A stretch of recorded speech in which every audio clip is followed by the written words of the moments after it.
What's up, everybody? Hope everybody's doing well. This is Phil, the Kaiju King, from my collection room in Greater Cincinnati. In this review, I'll actually be doing a double review of the large monster series, or 25 centimeter Pacific Rim figures we had from the 2013 movie Pacific Rim. I wish they would have gave us some Jaegers to go with these, but they didn't. But these two are very, very awesome figures. I will talk briefly about the movie. I love that first movie. There was two movies in the Pacific Rim saga. Pacific Rim and then Pacific Rim Uprising came out, I think, in 2017, maybe 2 years ago, I want to say. It might have been last year, I can't remember. But the first one is quite a bit better than the second one, in my opinion. Second one has some good stuff, but the first one is really awesome. The battles in the first one are epic battles, I think. Considering it's all CGI, I think it was pretty well done. The kaiju are very unique and inventive and very uniquely designed and awesome designs, in my opinion. And I wish they would have gave us one more kaiju from the movie, which would have been, I think its name is Otachi, O-T-A-C-H-I. It's the kaiju that Gypsy Danger kills in the city. Splits him with his, I think he splits him with his sword blade that comes out of his arm. I think that's how he killed Otachi. I would love to see that. Would have loved to have seen that figure as well of Otachi. That would have been cool to go with these other two. But these two are really awesome in regard.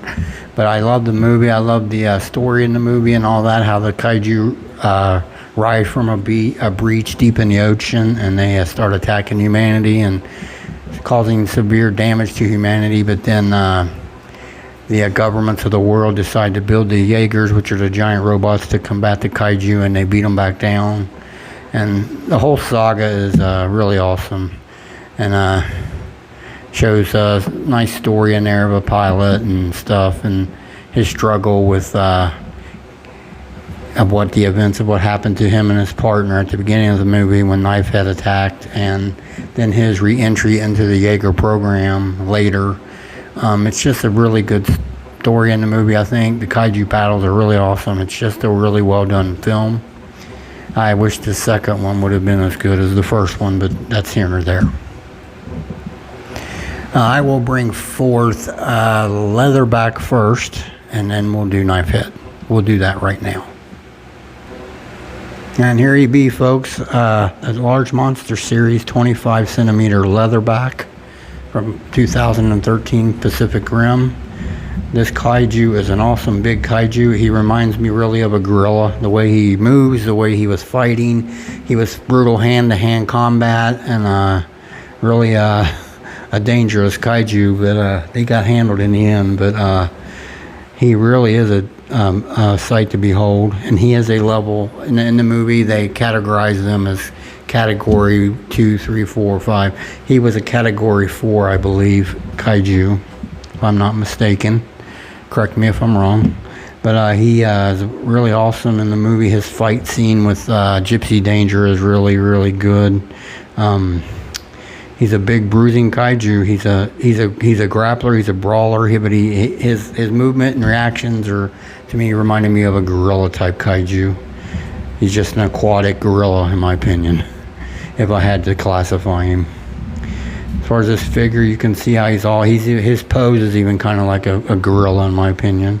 It's pretty cool how they designed. The design of these kaijus in this movie are excellent, in my opinion, too, by the way. But he's a really nicely done figure. His whole body is like a grayish, a gray color, I would say, for sure. Definitely, him and Knifehead are about the same color as far as skin texture and everything. His feet are three-toed, nice scaling on the top of his feet. There's a nice big claw sticking out the back of his leg right here. There's a little claw on the side. His legs are nice, big and thick. He has nice fluorescent green, light green markings all over his side of his legs, all over his arms, prevalent all over his arms, on his chest and upper neck. He's pretty prevalent with the markings on him. And they're pretty screen accurate, in my opinion. I rewatched the fight scenes today when he was in there, and I think they were pretty accurate. But the detailing on him is really awesome. His hands are 3 big fingers and a kind of a little side thumb. And on the side of his hands, there's 3 big spikes that stick out on the outer side of each hand. But it's just 3 huge big fingers and then a little thumb, kind of. So he does have the ability to grab stuff with that which makes him even more dangerous, in my opinion. But his texturing on his arms really nicely done. At his elbow on either arm, there's a big horn spike sticking out. Up on his shoulders, he has 2 big, I call them armor, some kind of armor, has to be. But they stick up high off his shoulders, kind of triangular shaped. His back, I think this is why they call him Leatherback. He's got a big old huge thing on his back here, and it looks like it's some kind of armor plating. And then in the middle, there's like a weapon. It's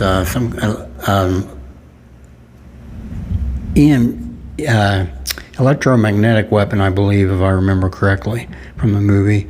But it gets ripped off in the fight with Gypsy Danger. Gypsy Danger grabs it and rips it off in the movie. It's really good.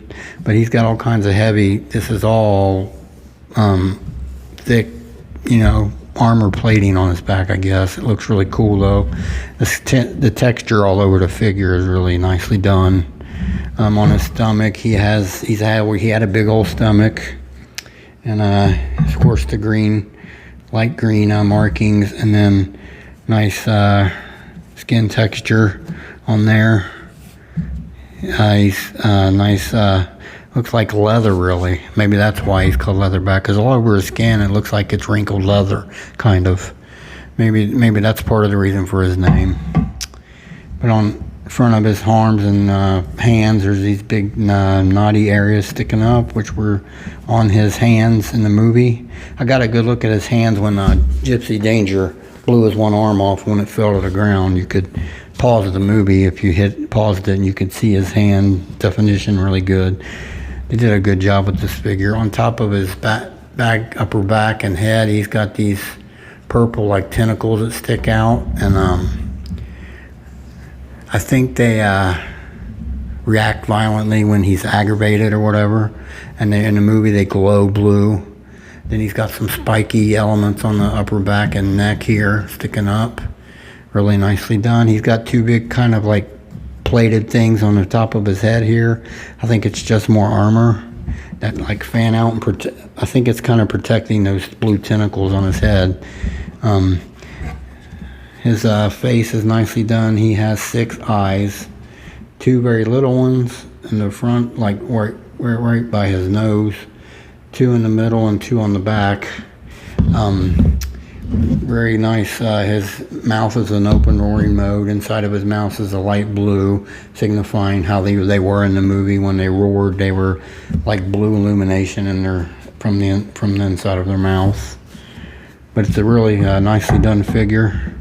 And it's large monster series, 25 centimeter, but this guy is huge. You will see in my size comparisons. These could pass for 30 centimeter figures easily. But this is a really nice figure, and I got it post-release. I think it came out in 2016 in the summer, and I got it. I didn't even start collecting X Plus till May of 17, so I got it post-release. So I paid a good penny for this and Knifehead too, because I got them both post-release. But I'm glad I did end up getting them. I will bring Knifehead forward now, and we'll take a quick look at him. And here he be, Knifehead from the movie Pacific Rim. He was a Category 3 kaiju, I think. I might have that mixed up on these two, because he's actually taller, but he's not as bulky, nearly as bulky as Leatherback, so I think I've got it right. He's a Category 3 Knifehead. I think this came out in late 2016, early 2017, if I was reading it correctly. I can't remember though. Like I said, I got them post-release, so I had to pay some higher prices for them, but I'm glad I got them. This kaiju, of course, really messed up Gypsy Danger at the beginning of the film. Destroyed Gypsy Danger and really made a mess of things. He's basically caused the kaiju re-uprising in the movie when he destroyed Gypsy Danger. So it's a really nice figure though. As far as the figure goes, the tail is pretty much straight back and it goes up into a point. It's kind of like a diamond shaped almost, the tail. Nice skin texturing on the tail. Nice wrinkle type texturing on this figure. There's also some nice scaling on it too. On the back of the figure, you see a big, almost cross-shaped piece of armor plating, and it's light gray on the outer edges, and on the middle inside, it's darker, almost black. Yeah, it's black there, and right in that middle part. And then there's two big horns stick out the side, one horn in the middle sticking out, and it has to be some protection, I guess, for his backside, I'm guessing, because it just looks really protruding and formidable armor. As far as his feet go, he's got three-toed feet. He's got some ridges sticking out on either foot, kind of. Nice scaling up the legs. On the legs and stuff, it's more scaling. The rest of the body, on the tail, it's like wrinkled skin texture. But on the legs, it's more of a diamond shape scaling, kind of. Yeah, kind of like a diamond shape scaling, I would say. Of course, this kaiju has gold pinstriping all over his body, starting at the bottom by his feet, going up his legs, on his arms, on his inner torso, up around his head and neck. But it's gold colored striping. I'm guessing that these markings mean something on these kaiju. I don't know. But up on his upper legs, thighs here, he's got some really heavy armor plating there, scaled plating, and it's really looks rough looking, like it would take a blow.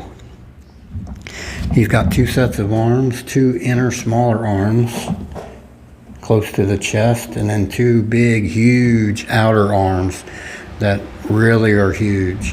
And the big outer arms have three clawed. The claw in the middle is really prominent and bigger compared to the outer other two on both arms. And then on his arms, it's the craziest thing, but he looks really muscular and everything, but then he's got an exposed opening in the forearm. It's just weird. It's pretty wild looking, but it looks neat though. There's an exposed opening that opens up here and then comes back together and forms his hands. So it's really crazy. But like I said, the texture of the skin up here on the head and the arms, it's all the kind of like diamond shaped, I would call it, I guess. The inner arms are a lot smaller, of course, and they got 4 claws on them. And I remember in the movie, though, he would use them to grab and scratch and fight, so he would use them prominently. So they weren't just useless. And then on his chest, to me, he's got what I would call the Shin Godzilla, or maybe Shin Godzilla copied this from him, who knows, but he's got a big protruding chest plate sticking out. It almost is the exact similar type of thing as Shin Godzilla, really. Maybe they borrowed this kind of similar design and used it on Shin Godzilla, because that's what this chest plate reminds me of. It protrudes out and goes up to a point, a little bit of a point in the middle. It's just like the Shin Godzilla chest plate. Of course, his head, he earned his name for a reason. On his upper neck and upper back here, he's got some nice, goes back to the same kind of scaling as on the tail, this wrinkled, textured scaling. Of course, his head is pointy, starts out wide and then goes to a point. It's why they call him Knifehead. It looks like a knife. And his the bottom of it and the sides have serrated, especially the bottom here. it's really kind of, if you touch it, it kind of sharp. That was meant to be in the movie for him to cut through things with it. Because he about cut Gypsy Danger in half with that. On the very top of his knife head, his head area, is 4 air holes where he would use to breathe. And of course, this kaiju has 6 eyes as well. One little set up here by his mouth, and then 2 toward the back of the his knife head area, really close together. That's 3 on each side. His mouth is nicely done. The gums are all nice and pink. Teeth individually sculpted. Tongue is sculpted nicely. Red inside the mouth, nice red. And pink on the gums, really nicely done. It's a really cool figure. Nicely designed figure. Both of these. And I'm glad I did end up managing to get them, because they're pretty rare now, hard to find. Alright, I will do some size comparisons, and we'll do that right away. Alright everybody, I'm back. I barely got them on here. But here's the X Plus Godzilla 2014. The first version, not the roaring version. There's a bluefin roaring version as well, but this is the first release. You can see I barely got these things on there. I'm going to turn this really slow, but as you can see by the scaling, and this was one of the biggest 30 centimeter figures, at least in my opinion, bulkiest, biggest. You can see that these scale very well with this 30 centimeter figure. So that's why I say that, in my opinion, these could fit right into the 30 centimeter line. I mean, Knifehead isn't that much shorter than Godzilla, so, but they look pretty good together, really, I think. Alright, I'll do one more size comparison right now. Alright, I brought forth the other legendary monster we have from X Plus. It's the 30 centimeter Kong from 2017, Kong Skull Island. He is 30 centimeter, like I said. And as you can see, I mean, they scale really well with the 30 centimeter line. I feel like they fit right in with the 30 centimeter. I mean, if I put these things with 25 centimeter figure, they're going to look really big compared to those. So, but these look really good together. Of course, these are Kong and Godzilla, and these two are the legendary monsters we have from so far from the MonsterVerse. Well, these guys aren't in the MonsterVerse. I kind of wish they were. It would be cool to see some Pacific Rim kaiju show up in the actual MonsterVerse, because Legendary owns the rights to these guys. That would be really cool one day. Alright, I'll go on to some closing comments on these two figures right now. I'm back, everybody. Like I said, these things, both of these are really cool. I wish we would have got the Otachi kaiju. It was kind of a crawling kaiju, kind of like the later 2017 The Skull Crawler that was in the Kong Skull Island movie. It had 2 legs, and its tail was like kind of like a hand on the end, and it would use it to grab and fight, and it was just a really awesome kaiju, and it was really quick maneuvering kaiju. It wasn't as lumbering as these two, so but it was a really cool kaiju, and I wish they would have gave us him as well. I would have loved to seen that kaiju and then 2 Jaegers, at least 2 Jaegers to go with all this. It really would have been cool for them to do it. I'm really surprised they didn't give us Jaegers, because they did give us these 2 kaiju, so that surprises me. But these are really cool, nicely done figures. I mean, they are detailed out the butt, in my opinion. They're nicely done. They're big for the 25 centimeter line. They're huge, but so are some of the others like Destroya and Ghidorah and the like. So, but these are really, really nicely done. I think these scale perfect with the 30 centimeter line too. So that's why I'll do dioramas with these and put them with 30 centimeter figures, and they look perfect. So, But if you haven't got these and you can afford yourself the time and the funds, and if you liked Pacific Rim movie, I would pick these up because you won't be disappointed. All right, I will bring the camera closer and do a closeout on this video. I want to thank everybody for their time and attention. This is Phil, the Kaiju King, from my collection room in Greater Cincinnati, and I wish you all a very wonderful day.